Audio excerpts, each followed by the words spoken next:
The line at Checkpoint 7 had not moved in 40 minutes. I stood behind a Dorothy merchant whose luggage stack was taller than I was, and I watched the slow crawl of beings shuffle forward one at a time. My boots were starting to hurt. My shoulder bag had 3 folders of diplomatic paperwork that the Interstellar Alliance had been sitting on for 11 weeks, and I had exactly 1 hour before the senior delegates from the Vel'khari Directorate closed their session for the cycle.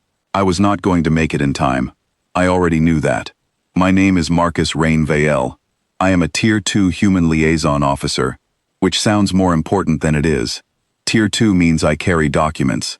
I attend meetings that more important people do not want to attend. I stand in lines like this one at Relay Station Veyrath, the largest transit hub in the Outer Arm, while species that have been in the Alliance for centuries walk through priority gates without a second glance.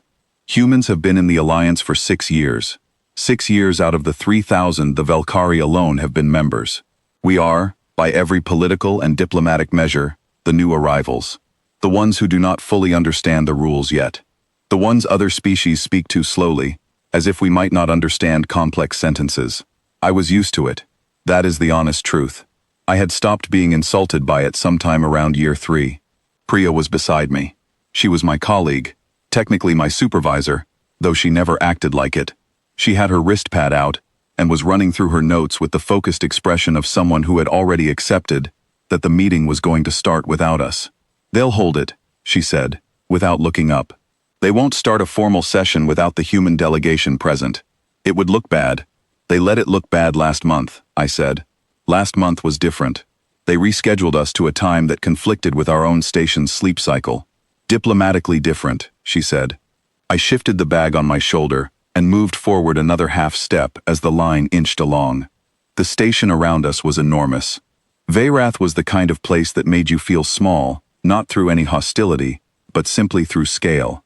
Ceilings 100 meters up, walkways running in every direction, species I had never seen before, moving through the crowd like they had been navigating this place their whole lives, because they had. We had not. When I finally reached the checkpoint desk, I was the only human in the immediate area. The officer behind the terminal was Vel'khari. I could tell by the blue-gray skin, the still, angular face, and the absolute lack of any expression that might suggest he found anything about his job interesting. The Vel'khari are a military culture. Every single one of them carries themselves like they are waiting for a reason to stop being polite. I placed my credentials on the scanner without being asked. A habit I had developed early. It signals competence. It signals that you know the procedure. Small things matter in these interactions. The officer picked up the card. He ran it across the reader. The terminal blinked green, and his eyes moved to the display. He read whatever was on the screen. Then, slowly, he read it again. I noticed the pause. I assumed it was a data issue. Human credentials sometimes did not process correctly on older Alliance systems. Our biometric format was still being standardized. I opened my mouth to explain this, which I had done perhaps 60 times in the past 2 years, but the officer did not look up at me to give me the chance. He was staring at the display. Then he looked at me. His eyes were pale, almost colorless, the way all Vel'khari eyes are. But there was something in the way he looked at me that was different from how Vel'khari officers usually looked at humans. It was not dismissive. It was not bored. It was something I did not have a word for immediately. He said my name out loud, not my title, not my rank. My full name, in careful, deliberate syllables. The way someone reads a word they have only ever seen written and never spoken before. Marcus Rain-Vael. He said it the way you would confirm something you were not sure was real. The checkpoint fell silent. Not the whole station, not all at once.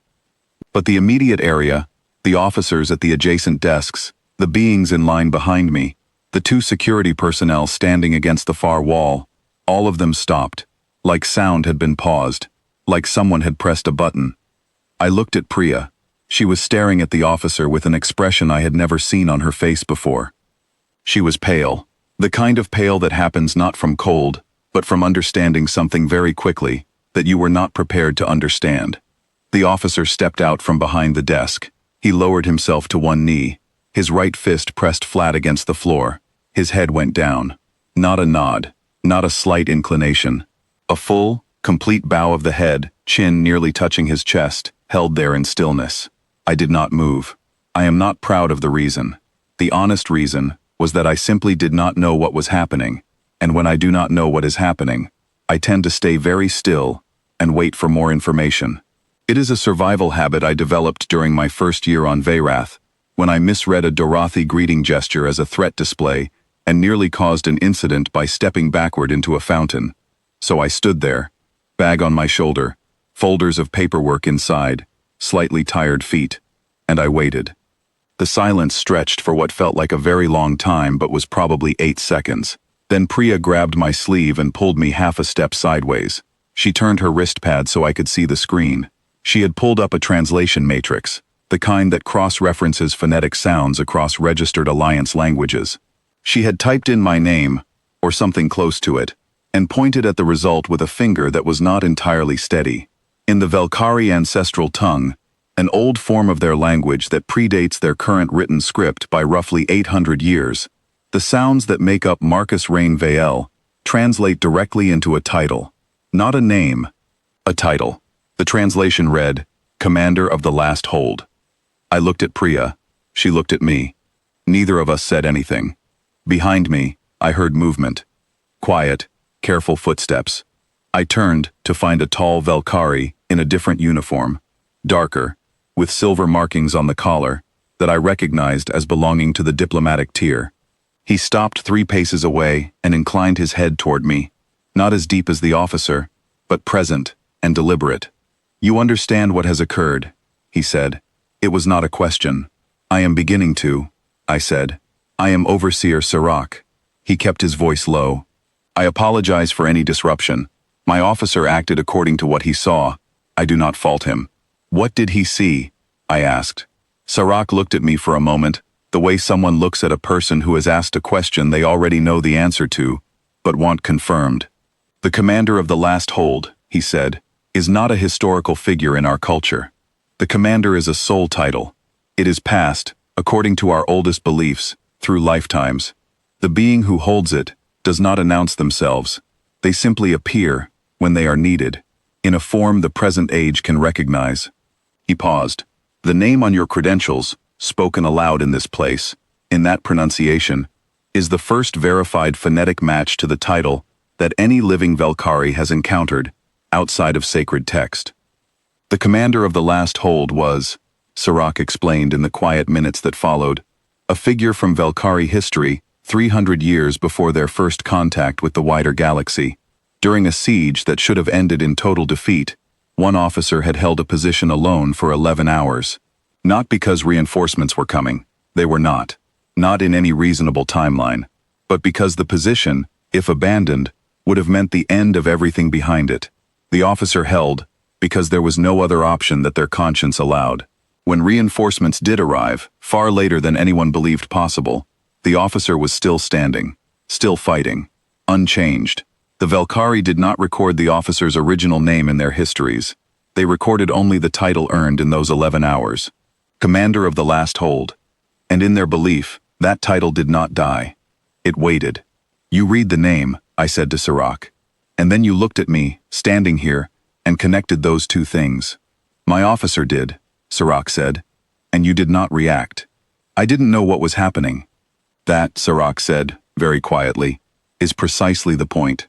I thought about what Priya had said to me once, during our first month on Veyrath, when a vel'khari delegate had walked past our table in the diplomatic hall without acknowledging us. She had said, "They are not being rude, they simply do not see you yet. The moment they see you, everything will change." I had not believed her then. The officer was still kneeling. I looked at him. I looked at the corridor around me, the eyes watching, the held breath of a dozen different beings from a dozen different worlds. I thought about 11 weeks of paperwork going nowhere. I thought about meetings rescheduled to impossible hours. I thought about the slow, grinding patience it takes to represent a species that everyone else in the room has already decided is not important yet. And I made a decision, not a dramatic one. I did not raise my voice. I did not make a speech. I simply looked at the officer on the floor and said, in a calm and even tone, the 3 words that made the most sense to me in that moment. You may rise. The officer rose immediately, clean, precise, without hesitation. the way soldiers move when they have been waiting for a command and finally receive one. He returned to his position behind the desk. He completed the processing of my credentials. He placed the stamped authorization on the counter in front of me and said nothing else. His eyes, when he looked at me, were different from before. Not fearful exactly. Something more complicated. Something that looked, if I was reading it correctly, like relief. Sirach asked, with great formality, and what I can only describe as significant personal investment, whether I would be available for a preliminary conversation with the Vel'khari delegation that afternoon. I told him I had a meeting already scheduled, but that I could arrange time following that.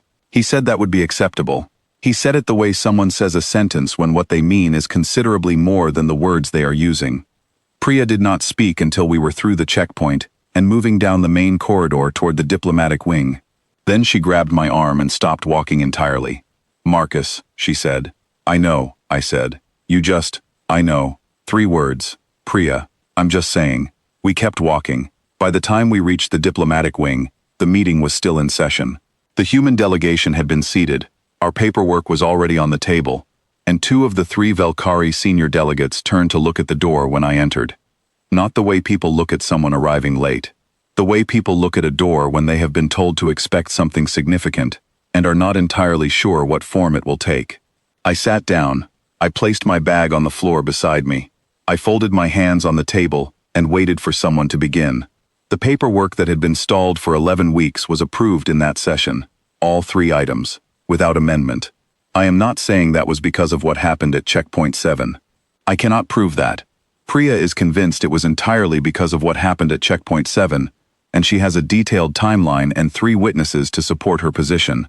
I prefer not to think about it too directly, because when I do, something about it makes me nervous in a way I cannot fully name. What I think about instead is this. I stood still. I did not know what was happening, and so I did not react. I was calm because I was confused, and my confusion looked, from the outside, like the absolute certainty of someone who has faced worse things and found them ordinary. Humans are patient. We wait. We stand in lines for 40 minutes without making a scene about it. We carry bags that are too heavy and wear boots that hurt, and take meetings that start without us, and still show up the next time. We do not do this because we are brave. We do this because it does not occur to us to stop.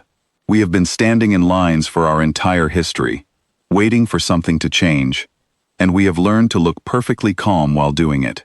The galaxy looked at that and decided it was the face of a legend. Maybe they were not entirely wrong. I did not choose my name. I did not engineer the coincidence. I did not walk into that checkpoint with a plan or a strategy or anything beyond the hope that my credentials would scan correctly on the first attempt. I was just a tired person in a long line, wanting to get somewhere that mattered.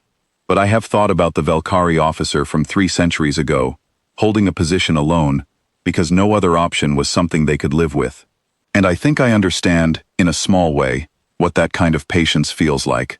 Not the heroism of it, not the legend of it, just the ordinary, daily, human act of not leaving when things are difficult.